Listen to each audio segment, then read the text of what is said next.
Good afternoon, everyone. Good afternoon. Good afternoon. My name's Chris Cook. I'm the Commissioner of Boston Parks and Recreation.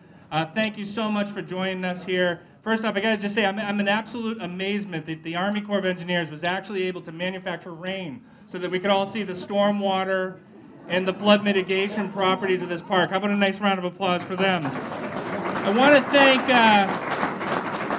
thank our gracious hosts, Sister Janet Eisner and Emmanuel College. A nice round of applause for them. Just so everyone knows, it started out with, oh, can we borrow a couple of parking spaces? And then it was like, oh, we're going to need a little room for afterwards. And then it was like, we're going to need a bigger room because people are interested. And it's like, we're going to move the entire event inside with the mayor and the governor and the delegation. That's fine, right?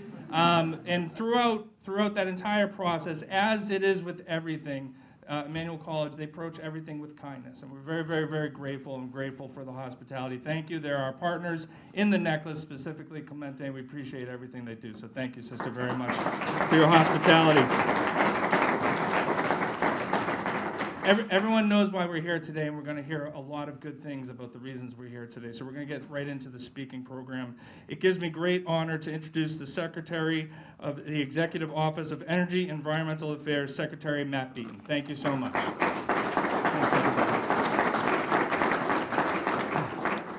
Thank you very much. It's a great pleasure, packed room, seeing it from this perspective. Thank you all very much for coming out. And I know in an event like this where we have both the mayor and the governor, nobody wants to hear me talk, so I'm going to be real quick and just say a very big thank you and welcome.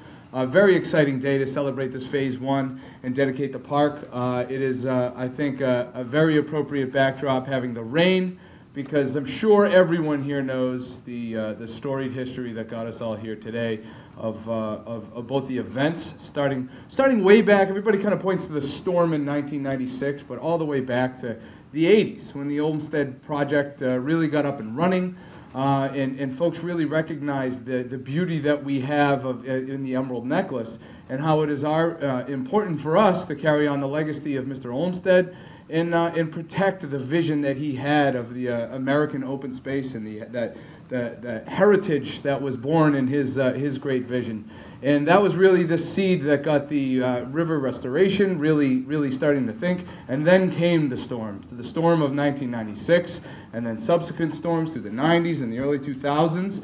I'm sure a number of the folks that are here lived through that and saw the dramatic damage, the millions of dollars of damage that occurred to residential structures, institutions, infrastructure, incredible damage done. And then to see all of the groups come together in such a partnership that is really unique. Multiple municipalities, the city of Boston, the town of Brookline, the Commonwealth, MEMA, FEMA, HUD, the Army Corps, our Department of Conservation and Recreation. I have Commissioner Roy here with us, and the many great staff who have been here all the way through this project. It has just been a tremendous partnership, and one that has become a model of things that can be done. Because this is a monumental effort. A lot of money was at stake, and a lot of pieces of this puzzle had to come together. And it was thanks to all of your effort, the collaborative effort of everybody coming together to see this project forward. That was a very complicated project.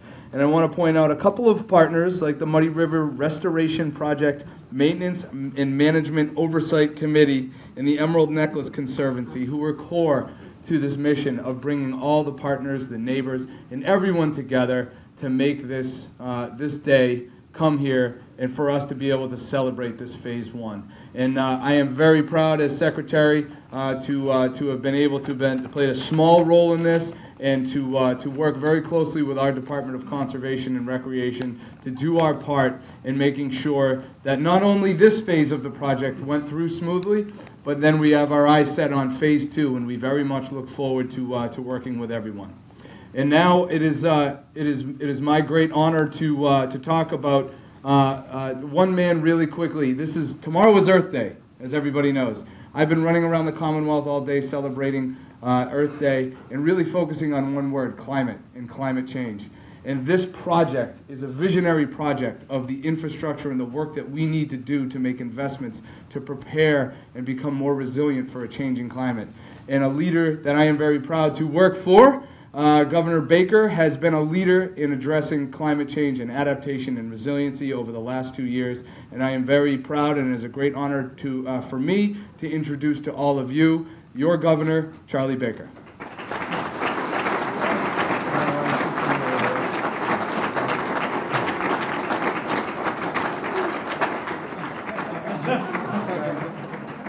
Both of us participating in a fundraiser that was Saving While Shaving, where 1,000 people got a little bit taken off the top to raise money for Dana-Farber. And I've been doing this for several years, and the Secretary is a very good sport about it. He was willing to do it as well.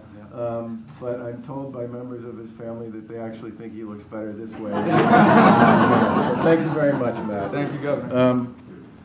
Secretary actually said a lot of what I would have said, which is it's always a pleasure to have an opportunity to participate in a ribbon cutting, especially one that represents the closure of Phase 1 and an opportunity to kick off Phase 2. And this is a real collaboration between local organizations, local municipalities, the Commonwealth of Mass, the federal government, and a whole series of other interested parties. And the Secretary, I think, did a good job of speaking to the need and the urgency associated with this, but I would not want to step down from here without pointing out the incredible advocacy that former Governor Michael Dukakis put into this one. This was a real labor of love for him, and as somebody who had an opportunity to witness his participation and his persistence, along with the diligence and persistence of so many others here, I think it's important that we acknowledge that today. The one thing I do want to say is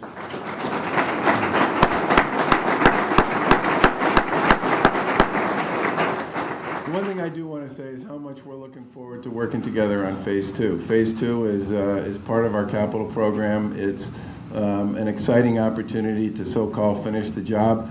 We're also looking forward to working with our local official colleagues and others to make sure that we put together the maintenance plan and that we execute on the maintenance plan that's going to be required to ensure that the hard work associated with dealing with many of the issues that are associated with the floodplain and the estuaries and the rest of it actually come to pass and are sustained over time. That in many ways I think is going to be the true test of this. I mean, we'll get the work done working together on all the issues associated with putting the pieces in place, but then the most important part going forward is going to be to make sure that people year after year, year after year, and year after year continue to do the work associated with ensuring that this asset continues to be the terrific asset that it's been for this community for a very long time. I also want to say congratulations to the Liff family. It's great to have you all here today. Representative Collins, you married up and you married well. Congratulations.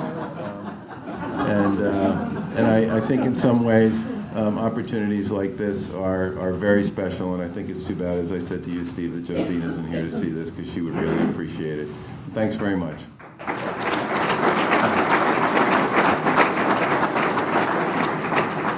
Thank you so much, Governor. None of this is possible without the enormous cooperation of the federal government, and certainly no one is more deserving of praise at this point than the U.S. Army Corps of Engineers. Here representing them is Colonel Christopher Barron, the Commander and District Engineer of New England. Thank you, Colonel. So normally I'm the person with the shortest haircut in the room. So I appreciate the opportunity to do something a little bit different today.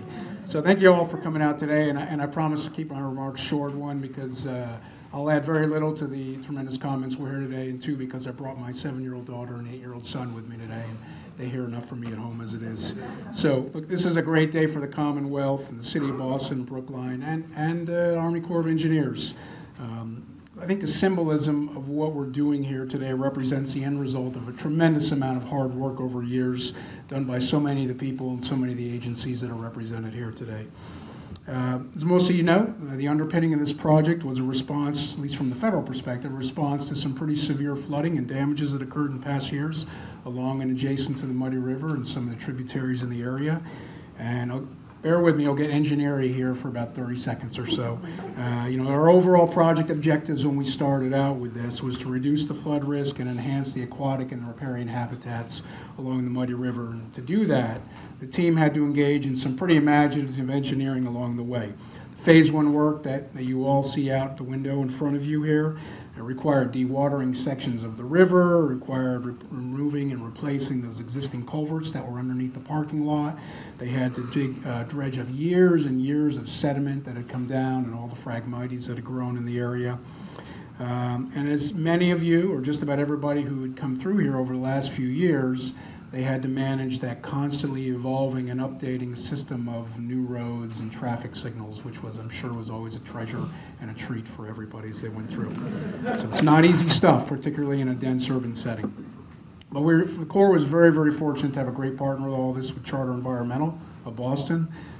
They did a tremendous job working closely with the City of Brookline, the City of Boston, in maintaining a very much needed and a very much appreciated patience with the sights and sounds that go along with an active construction site right out your front window.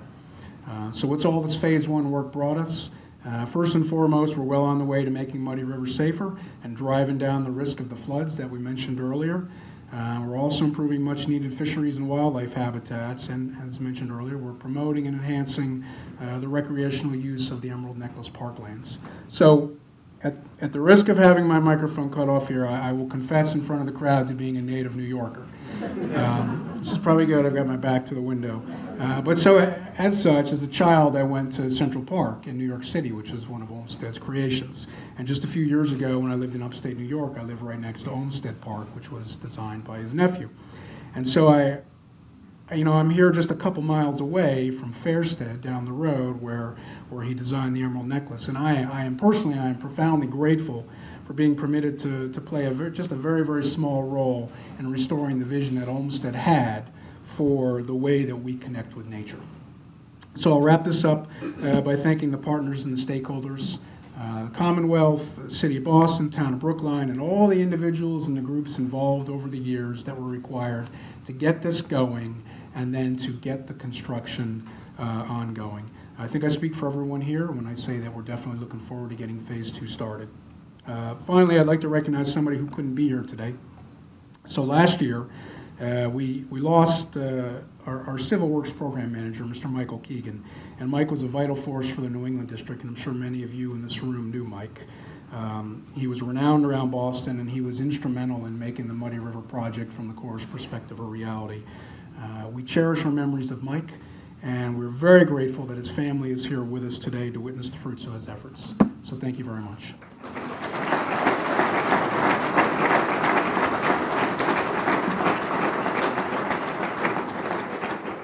Thank you so much, Colonel. Greatly appreciate that. I'd be remiss if I didn't, the Secretary Beaton reminds me that great stewardship requires great leadership.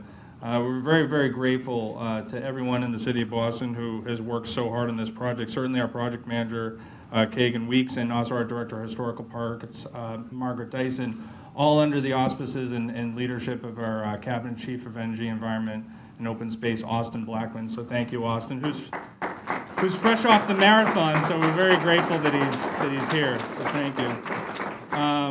But a lot of this capital work requires outstanding stewardship, and it gives me great pleasure to introduce the next speaker, because in addition to committing to this work in the next phase, the mayor has also made the commitment to maintenance of this park. In this upcoming budget, there's $100,000 that is restricted for the maintenance of the Muddy River. That work will ensure that this work doesn't go to waste, that we're able to take care of this park ongoing, and we're very, very grateful for the mayor's leadership on that. All the mayor has done while he's been here is increase the Parks Department budget every single year, and so we're incredibly grateful for his leadership. Ladies and gentlemen, the Mayor of Boston, Martin J. Walsh.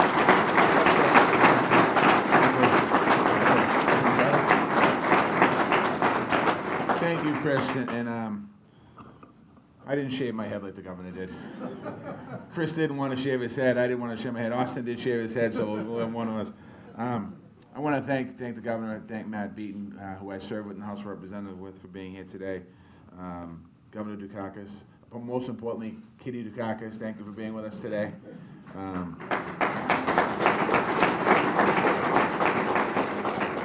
Colonel, I want to thank you for your words. I also want to thank you, sister, for your use of the college. You're great for letting us do it. Thank you. And we're joined by a lot of elected officials who have the same feel about the environment and about the Muddy River and about the city of Boston, the Commonwealth of Massachusetts. And I want to just introduce a few. Obviously, State Representative Nick Collins is with us today. I want to thank Nick. We have City Councilor Josh Zakem with us today. City Councilor Tim McCarthy with us today. City Councilor Billy Linehan with us today. State Representative Byron Rushing with us today. State Representative Tyler with us today. State Representative, who did I miss? Did I miss anybody? China Tyler. Oh, Jay Livingstone, State Representative Jay Livingstone with us today. I want to thank all the representatives that are here today.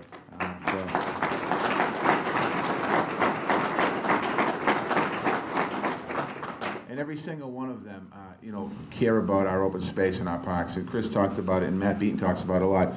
We're in a special time right now where there really is an investment and a feel for open space and parks, not just here in Boston, but throughout the Commonwealth of Massachusetts from the administration. So we're going to continue to work to build and make those spaces more available to people, and also, which we all know what it does for the environment and helps us. So I want to thank you. I also want to thank all of the town Brookline folks that are here with us today. Thank you for your great work. This is a special project that brought, as you heard, state and local and federal levels together. And oftentimes, when we all come together, it's not always a peaceful relationship. Sometimes there's a battle on who owns what and who does what. And in this particular case, I know that the community set the tone early here. I want to thank you for that. But for me, I want to thank the community. But the community the other ones that drove it. But I want to make a special thank you to the Liff family as well. And with us today is Stephen and Olivia. I want to thank them very much. Justine Liff was a true visionary for this project. She made history in the city of Boston. She was the first female parks commissioner in the city of Boston, and her love for parks was shown through her leadership and her work. And I had a conversation with one of her good friends today, Mary Hines, who couldn't be with us. And she was talking a little bit about Justine and what she meant for open space and parks in the Commonwealth, not just the city of Boston. And Justine's work is something that's important for us because she was part of leading this restoration. And I'm excited to hear, and I think we're all excited to hear that by naming part of the park after her today is going to honor her legacy on something that she loves. So I want to thank you for that. The Muddy River is a significant link with the Emerald Necklace, connecting Jamaica Pond to the Back Bay Fens and the Charles River. As you heard before, it was established by Frederick Law Olmsted as a park and also as a water control system. Over a century, it needed a lot of repairs. This project will make the Muddy River effective as a stormwater catcher and environmentally friendly. These renovations are certainly essential to our plan of rehabilitating the Emerald Necklace and making it more accessible. The Emerald Necklace is a point of pride in our city, and I remember when I was running for mayor of Boston, many of you were at the forum, not the forum, but the candidates forum, I guess you will, at Franklin Park, and this was a conversation. Everybody was talking about the Emerald Necklace and the importance of us to finish and complete the Emerald Necklace, and also preserve what we have to make sure we make the investments there. In Boston, as Chris said, we have a world-class park system, and we're fortunate to have a world-class park system because many of you in this room who are advocates. You push. I want to thank you for it, because that's an important thing. And the elected officials that are here today are here for Justine and her family, but they're also here because of each of you and your advocacy. So I want to thank you for that, for making our city and our parks a better place. Chris talked I'm just going to be real quick on this. In our capital plan this year in the budget, we have $5 million for Franklin Park's pathways. We have $4 million for Jamaica Pond pathways. We're working on committed to completing the Emerald Necklace in our Imagine Boston 2030 plan. We put a $100,000 investment for the Muddy River, and people say, well, that's not a lot of investment. That's a dedicated person and possibly two people that will be working full-time. That's what that is. We'll be able to work there. So the Muddy River is an important part of the Emerald Necklace and the history of our magnificent city and our parks. So I want to congratulate all of you for being here today. I want to thank you. I want to thank the state. I want to thank the federal government. But most importantly, I do want to thank the Liff family. because we talk about it. Justine did have a vision for our city, and her vision is being carried out every single day. It's being carried out not just through her family, but through her friends that work at the Parks and Recreation Department that remember her vision. So thank you for allowing us the opportunity to name part of this park after Justine.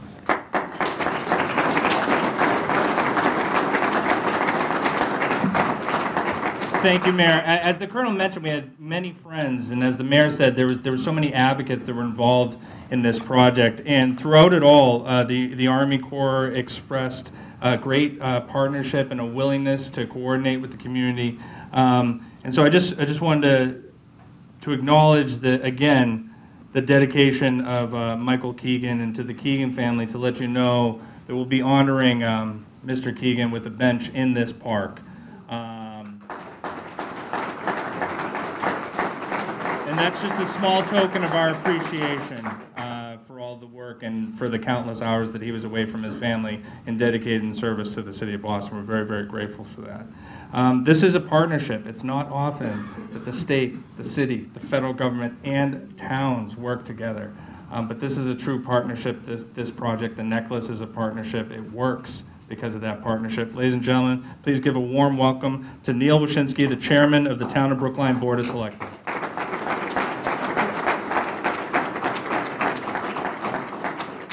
Thank you, Chris, and I didn't get my hair shaved. So today I have the pleasure of delivering remarks on behalf of the residents of Brookline, just next door here. We take great pride in Brookline's long storied relationship with Frederick Law Olmsted and his many projects that have impacted generations of residents and visitors here and around the country. His work on the Muddy River, our common boundary with Boston, fixed drainage and flooding conditions, while providing a scenic and welcome place of respite from the hustle and bustle of everyday life for the citizens of Boston, Brookline, and beyond. Almost 20 years ago, a consortium of folks looked toward the river and realized we had a lot of work to do. The time to act had arrived, and a partnership was formed, as you've heard, among private organizations, area businesses, colleges, citizen activists, governments, project partners, including Boston, Town of Brookline, the Commonwealth, and the Army Corps of Engineers. The plans and specs for the Muddy River Restoration Project were developed. As work progressed over the next decade, studies, permit applications, approvals began to take shape for a comprehensive project. Money was budgeted by all project partners for the construction phase, as well as the maintenance dollars, to ensure that this enormous investment would be properly cared for. We now find ourselves across the street from the Muddy, celebrating the completion of the first phase. And yes, it's time for celebration, but let us take a moment to think about the full potential of what surrounds us today. Thanks to the hard work of so many, over a very long period of time, we now have in our grasp the funding, design, and plans for the remaining flood damage reduction portion of the project that's known as Phase 2. However, the complete environmental restoration is not yet funded. It's time for us to rededicate ourselves to the completion of a comprehensive project, which includes flood damage reduction, but also that unfunded environmental restoration. We must all continue to work together successfully to complete the project envisioned 20 years ago. So,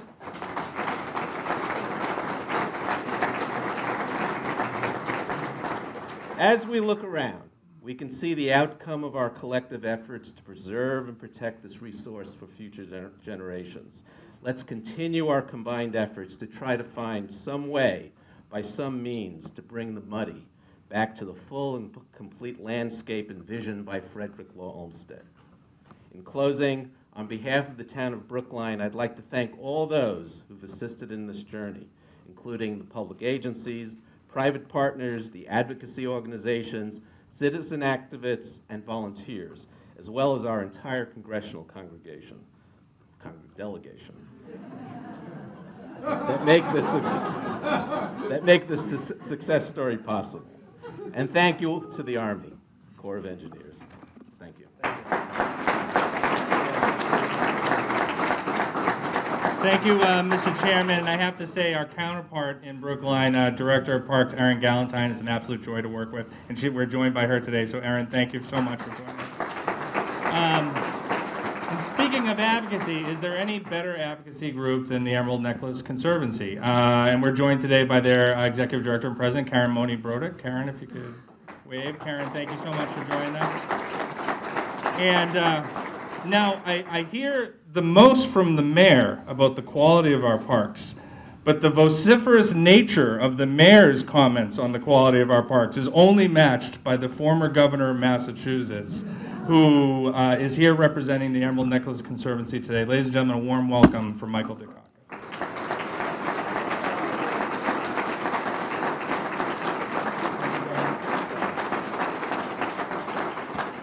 Thank you, Chris, and thank you all. It's great to be here. One of the things that an event like this does is help me to complete some unfinished business. So I apologize. Matt, I still haven't heard from you on the subject of digital billboards. Please get back to me. They look awful, and they're covering the Commonwealth. Governor Charlie, thanks for the kind words, but please talk to the mayor and Kitty about alcohol advertising on the T. They were the folks that convinced Deval Patrick to get rid of it, and we don't need it back. To the city councils and state legislators that are here, all of whom are strong supporters of the North-South Rail Link, a big thank you to you. We've got a lot of work to do, but we're going to connect those two stations. It's the last thing we do. To the Keegan family, I go by this place every day, twice a day. Sometimes it's hazardous duty. Some of you are aware of the fact that about 2 weeks before Christmas, I was on my way over to Northeastern. It was finals week. I had a number of students who were very anxious about these long papers that I assigned. And I saw a piece of litter. Reached down. This is about a quarter of a mile up the road. Must have been black ice or something, and I just fell on my face. First, I thought I had a concussion. I was okay. But I was bleeding like a stuck pig. And as I was walking along, Charlie, people rolled down. God, is there anything, can we help it? Some young woman said, you've got to go to the emergency room. I said, I've got students waiting for me to talk about their papers. I can't go to the emergency room. Anyway, a couple of stitches, a few other things, and it was okay, but just tells you that there's some danger in this thing. Particularly if you're picking up litter all the time. But a huge thank you to everybody. A huge thank you to everybody. And let me say this to you. Man, it wasn't 1996. It was the 60s when we were first told that in order to solve the traffic problems of Boston, we had to build something called the Inner Belt Highway. 8 lanes, elevated, every bit as ugly as the Central Arc. And I guess I was the first person to stand up and say, don't build it. It's a mistake. The T in the meantime was a disaster. I mean, I guess we've got a few problems with the T's these days, but you have no idea how bad it was. And it was a 10-year battle, folks. Some of you were into that battle to try to stop the construction of this thing into the so-called Master Highway plan and take that money and invest it in a first-rate public transportation system. But imagine, folks, this place today if we had an 8-lane elevated highway right through Frederick, Law, Homesteads, Emerald Necklace. Think about it. It would have been an absolute disaster.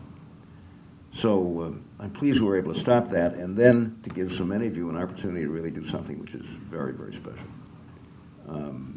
And Kitty herself was just saying this morning, have you seen the daffodils around the project?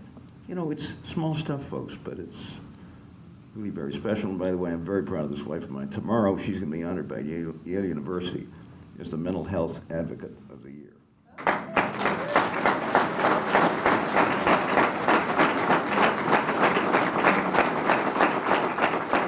Anyway, my thanks to you all. I will continue to walk by this place every day until somebody finally taps me on the shoulder and tells me that I've kind of lost it as a teacher. And making this city, you have no idea, folks, how different this city is these days. I mean, Marty, your leadership, the kind of advocacy that is represented in this room, this just didn't exist back then. I mean, we were trashing the public realm everywhere. A harbor that was a garbage pit, highway engineers ramming stuff through any park that was available to them. And in fact, that Intervale folks not only would have gone through here, right through Beach Park in Brookline, 8 lanes elevated, 3 feet from the Museum of Fine Arts. I'm not kidding you. And it was a done deal. Had to do it. Over the Charles River, smashing its way through Cambridge around to hook up with the artery in Somerville. I mean, that's where we were. So it's a great, great feeling, as you can imagine, personally and otherwise, to be here. Marty, I still have some problems with Shadows on the Common. If I had a nickel for every hour I spent trying to negotiate Mort Zuckerman and Ed Lindy down to 90 feet from 215 on the Park Plaza project, I'd be a millionaire. So there's a lot of history here, folks, but we'll talk about it. We'll talk about it. In any event, a huge thank you to all of you. And sister, special thanks to you. We've been working together for a long time. Thanks.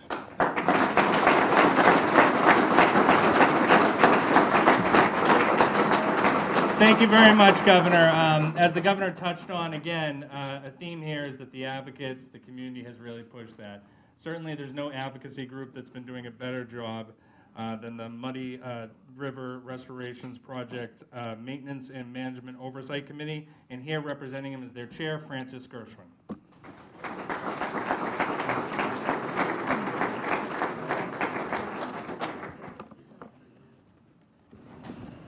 Hi, everyone. I'm really honored to be able to speak today as the chair and on behalf of all the members of the, you've heard the name many times by now. So the abbreviation is MMOC, for Maintenance and Management Oversight Committee. We just call it the MOC. So the MOC, and prior to its creation in 2002, the MEPA Citizens Advisory Committee have been the formal vehicles for participation by the public in all aspects of this project since 1999. The Commonwealth Secretary of Environmental Affairs created the MOC as an independent citizens oversight committee, in part to protect the Commonwealth's substantial financial investment in the project. And the MOC works to ensure ongoing independent evaluation of the project and to ensure compliance by the project proponents and partners with all of the environmental obligations relating to the project, including obligations for the proper future long-term maintenance of the project area.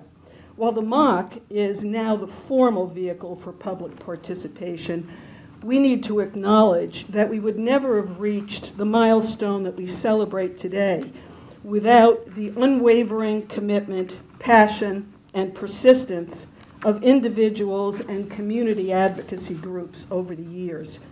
Starting in the 1970s, the activities of organizations like Fenway Civic Association, Friends of Leverett Pond, Friends of the Muddy River, Jamaica Pond Association, Restore Olmsted Waters Coalition, and later the Muddy River Action Group, helped to develop a public awareness of the deteriorated condition of the Muddy River, its parks and amenities. In the 1980s, the work of the National Association for Olmsted Park and its first state organization, the Massachusetts Association for Olmsted Parks, together created what became a national movement, a renewed interest in and a concern for the preservation and restoration of Frederick Law Olmsted parks like the Emerald Necklace. In the 1990s, Fenway Civic was especially active and influential in stopping the use of what is now the Justine Mee Liff Park as a parking lot. Once the first MEPA certificate for the project was signed in 1999, the original 29 members of the Project Citizens Advisory Committee, and later the members of the MOC, significantly influenced the shape of the project and the final management structure and long-term maintenance obligations of the project proponents with respect to the project area. The maintenance plan is about 400 pages long. It already exists. The work continues today with ongoing contributions to the project and the area by the MOC, its organizational members, and other organizations, including the Brookline Green Space Alliance, Charles River Watershed Association, Emerald Necklace Conservancy, the Fenway Alliance, Fenway Civic, the Friends of the Carlton Street Footbridge, and Masco. With the completion of Phase 1, we stand at a crossroads. On the one hand, looking backward, we have all that has been accomplished collectively so far. Outside, we have a beautiful new park and a reclaimed section of the Muddy River from the riverway downstream to Avenue Louis Pasteur. And it is wonderful to see the river flowing again with beautiful new trees and river edge plantings after so many years of its being depressed and hidden under a parking lot because of unfortunate choices made more than 60 years ago. On the other hand, looking forward, we still have a lot of work to do.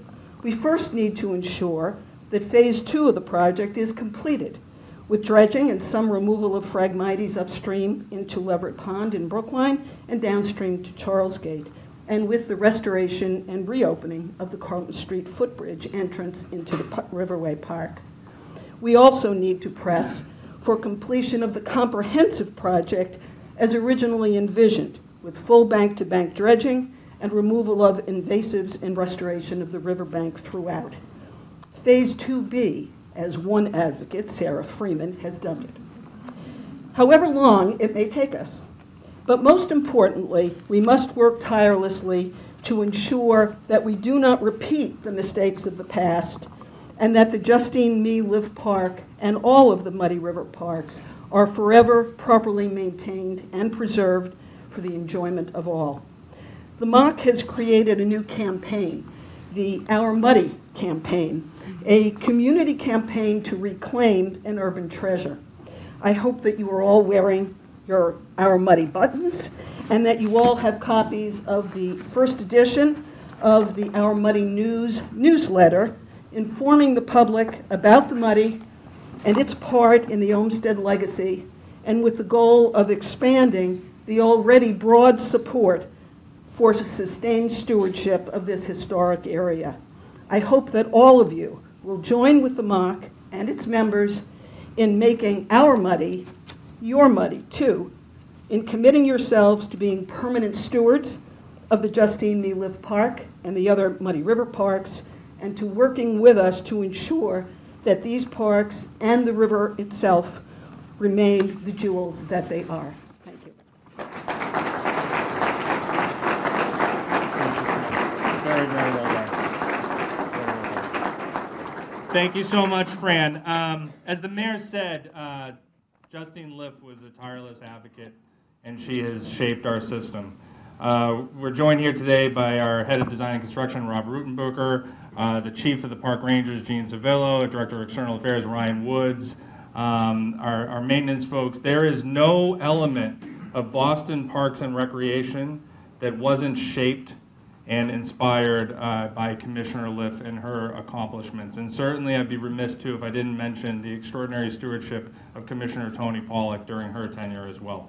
But it gives me great honor to introduce right now Mr. Stephen Liff.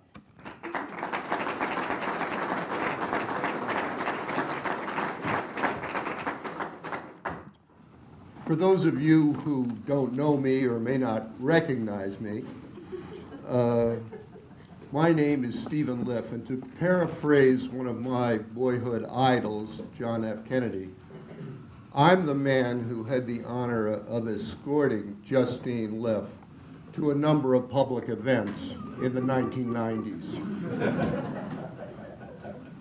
First and foremost, I'm here today to say thank you to all the people, and there were many, many, many people, too many to identify individually, that helped Justine become the great leader that she undoubtedly was.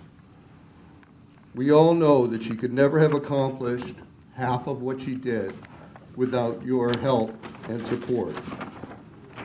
Of course, her best friend and best supporter in all the work that she was able to do was our great late mayor, Thomas Menino. We should never forget his love of our city, his love of our parks. He was always on Justine's side. Together, they accomplished a lot for the parks. Justine was much more than an administrator or a manager. She was a leader. And no doubt it takes brains to be a great leader, but the fact is brains are never enough. You need some magic, some special sauce, some of what I call the great intangible. Most of the time, within about 10 or 15 minutes after meeting Justine, one got the impression that she was a force of nature and that she was going to make something happen. And the story of the Sears parking lot, what I was schooled to talk about as the missing link, and the connected story of the dredging of the mighty muddy, thank you Army Corps of Engineers, shines a light on the Justine style. Readiness is all, Shakespeare said, and this, I think, was a part of Justine's approach. She had a clear and confident vision of what she wanted, and she could smell an opportunity a mile away. Sears was never going to give up the parking lot, that was for sure, even if it was one of the most useless and stupid parking lots on earth. But Justine wanted the parking lot, she wanted it bad, and she wanted the emerald necklace restored from beginning to end, from Franklin Park to the Boston Common. I'd say she was pretty obsessed with it, and I'm in a position to know. So when the Sears building was being sold to developers, and at about the same time we had the great flood of 1996 that caused millions in property damages and found its way onto the front page of the Globe and the Herald, she pounced, as only Justine could pounce, on the chance to grab the parking lot, fix the river, and by the way, restore the necklace. She did what others said could never be done. Let's just say she didn't like the word no in any of its forms or manifestations. That's one thing I know for sure. Justine was a wonderful person, in my opinion, and I may be biased. She was a great leader. She had a short but terrific life. Above all, she had a job that she loved. She loved Boston. She loved the Boston Parks, and above all else, she loved the Boston Parks Department and all of the people in it, some of whom are here today. Her greatest accomplishment may be her potential to inspire and influence the leaders in our city that will surely follow her and continue to do many, many great things here in our city. So today I'm here to say two things. First, thank you, Boston, for naming the missing link after Justine. I know she would love her name being part of the emerald necklace that she loved so much. And second, and I think even more importantly, thank you, Boston, for giving Justine the great opportunity to do the work she loved so much. She loved her life. She couldn't have done it without you. So on behalf of my family and the Mee family, thank you all so very, very much.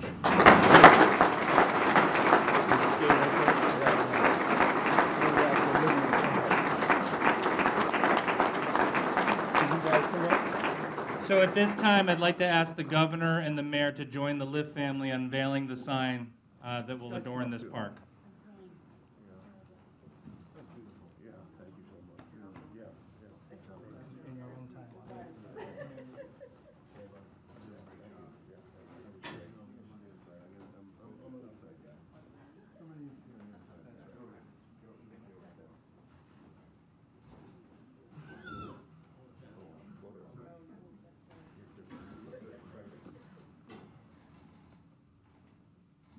Great, and you can just lift it up, Representative Olivia.